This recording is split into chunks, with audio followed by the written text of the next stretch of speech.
Найз нь нөгөө нэг цанхлан пэйжээ хөгжүүлэх шийдсэн. Пэйж хөгжүүл тайлбарлалт хийчээд байгаа юм уу те? Тэгээд ингээд тайз засалт хийсэн. Тэгээ гэрэл тавьсан, уцаа тогтоосон, мик асаасан. Одоо яах ч вэ нэхэр цанхлан пэйж дээрээ ерөнхийдөө бол пост хэлбэрийн тэгээд өөрийнхөө бас нэг бодож сандаг хувь хүнийхээ өнцөг талаас ингээд юмнуудыг оруулахаар шийдээд ингээд өчигдрөөс шахуулаад юу яасан юм хийж эхэлж байгаа. За тэгээд өнөөдөр найзыгаа дуудаад гэртээ дуудан зорин ингээд ярилцах гад байж байгаагийн утга учир нь юу вэ гэхээр чи тэрш нэг ярьж байгаад үлдээсэн нэг ярианы сэдв байгаа. Тэгээд тэрийг нөө тухайн үедээ сторигоор оруулж яасан. Сторигоор оруулахад аюулгүй олон хүмүүс бас ингээд биччихсэн над руу. Тэгээд тэр сэдвийн талаар өнөөдөр ахиж ярилцаад энийгээ би ингээд видео болгоод хадгалж үлдэхийг хүссэн. Тэгээд найзасаа тэр сэдвийн хандлаар ахиж суугаад. Хоёуланд нь одоо амар олон сэдв байгаа аль нь. За энэ яг ямар сэдв бэ гэхээр одоо нэг хоёлаа юу ярьжсэн шүү дээ.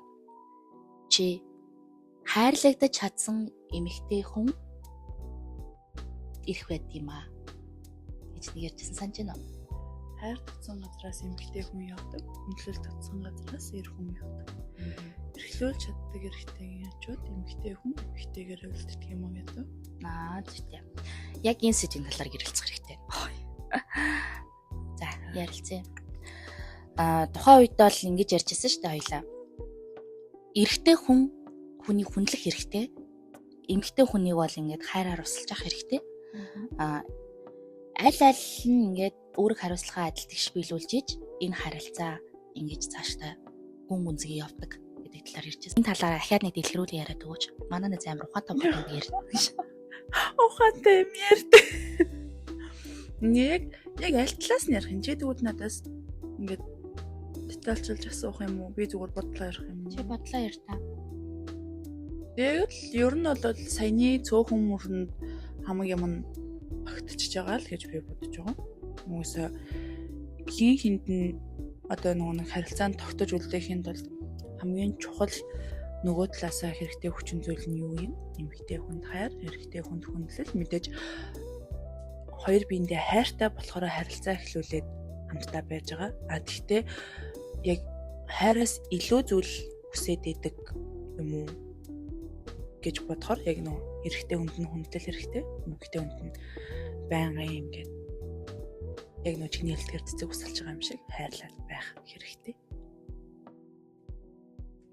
За, надад нэг юм асуулт байна тэгвэл. Хүндэлж ин гэж бодоод байгаа боловч яс юм дээр тэр нөгөө хүнийхээ сэтгэл нийцэхгүй ч гэдэг юм уу тий.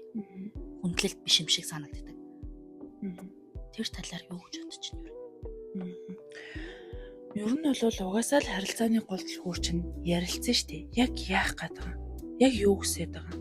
Тэрийг амар тодорхой болгож үж яг тэр хүнд нь хэрэгтэй зүйлийг би хийж өгч чадах нь уу? Тэр хүнд хэрэгтэй зан чанар надаас гарах нь уу гэдгийг харах нэг чухал гэж бодож байна. Тэр заримдаа ингээд хүндэл нь хит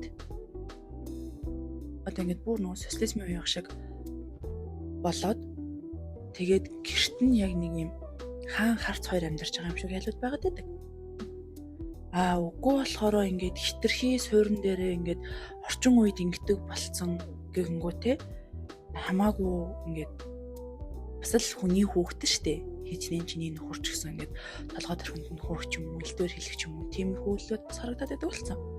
Тэнгүүд эннийхээ тунгийн сайн тааруулж өгөөч ээ. Энийгээ ингээд хоорондоо маш сайн ярилцаач.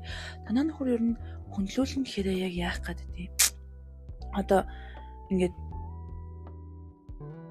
миний мэддэг нэг айл ийм хоёр юм байдаг. Ингээд нөхөр нь мэдээж их нартэй тусалдаг, хоолундаа хийдэг, аяашнгаа угаадаг. Гэхдээ хизээж хог хайдгүй хог шүрддэг. Эхнэр нь тэрийг хийлэгдэг.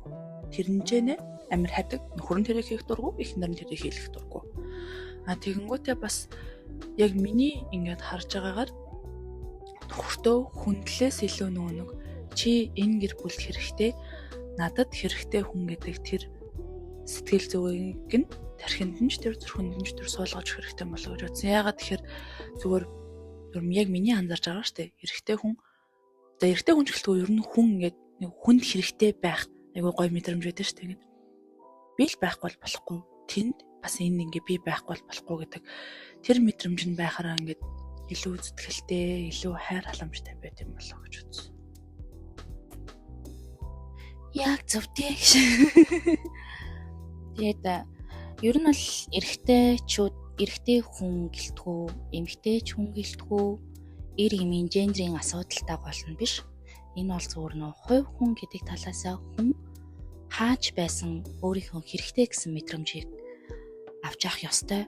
Тэгээ мөн дээрэс нь хинч байсан, хямбгаач байсан, одоо чиний хайрлаж өсгсөн өөрийнхөө үр зүрхнээсээ хайрлаж өсгсөн хүүхдийг чинь ингээд элдвэр нь хэлэх ч юм уу, доромжлох ч юм уу, нэг тиймэрхүү үйлдэлүүдийг гаргахыг бол ямар ч хүн хүлээн зөвшөөрч болохгүй асуудал. Тэгэхээр хүн яг сая намнаг хэлэхээр хүний хүүхэд учраас адилхан хүний хүүхэд учраас нэг ингэж ойлгож хүндэлж аль болох нөгөө нэг муу мухай юм ярьж сэтгэлд нь сэв суулгахгүй байгаасаа гэж ер нь бол хүмүүс их харахаар боддог. Би бас ер нь бол нөхөртөө бас тиймэрхүү байхыг хичээдэг. Гэхдээ бас л хүний л амьдрал гэдэг чинь заавартайгаа ирдэг тий. Тэгэхээр алдаа оноо байж л байгаа. Гэхдээ аль болох алдахгүй замаар зөв амьдрахыг хичээдэг. Тэгээ миний амар ухаантай шүү. Хүн анх удаа амьдарч үзэж байгаа чинь загнаад ах ингээ.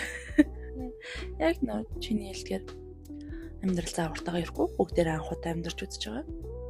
Тэгээд зүгээр нэг чухал юм нь би нэг сая ярилцаад очрол гэдэг байгаа шүү дээ. Яг ингээд ярилцахад болох юм бол эмэгтэй хүн 80 юм ярина. Хэрэгтэй хэрэггүй. Бүх юмыг холж ярина. Чиний нэг 5 жилийн өмнө 5 цаг 55 минутанд юу гэж хэлснийг чинь ч хүртэл хэлнэ. Гэхдээ тэр олон ингээд хэрэггүй нушаан дандаа өөрт нь хэрэгтэй байгаа юм ингээ ганцхан өгүүлбэрээр л хэлнэ. Тэрийг нь ойлгож сонсож аваад энүүгээр оруулаад энэ талаараа гарахгүй байхад л ер нь болчихно. Цаадуулж болно гайгүй. Амархан штэ. Хаяал уурлаад байдаг болохоос. Хаяал ааш нь олдохгүй уурлаад яах гэдэг нь мэддэг болохоос шуулна амархан штэ гэдэг. Тэр үед нь тэгээ орчихоо. Яагаад уурлаад байгаа заримдаа бид нэр өөрсдөө ч мэддэг. Үнэ. Энд тэгээд эхнэрт чинь ингээд окей амархан штэ ингээд уурлууллаа чи өнөөдөр ингээд мөр ингээд харавтал нь уурлууллаа. Энэ 2-3 цаг чимээгүй дууга хураагаал так тук гэж яваал төмпөснгаа шидлээл ингээл байж гин нэг зармиг барайл ороод ирэхтэн тайвширч амар амархан хүмүүс.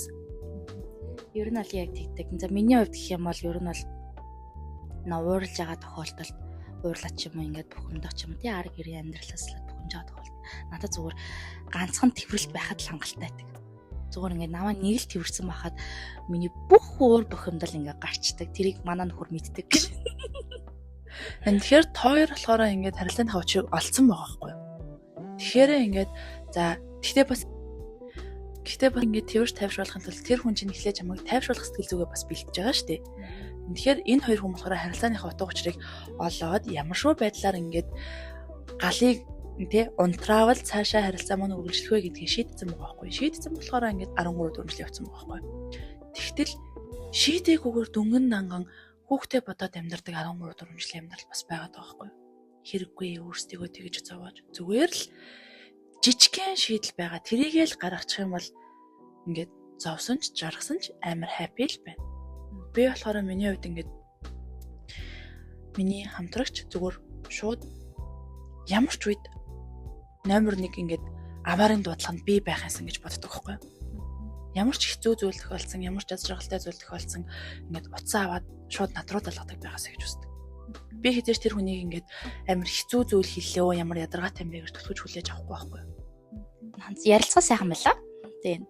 Ер нь одоо ингээд аюу их сэдвийн талаар би одоо хүмүүстэй ер нь ярилцсан гэж бодож байгаа. Тэгээ мэдээж хамгийн түрүүнд найз нөхдөөсөө эхэлнэ.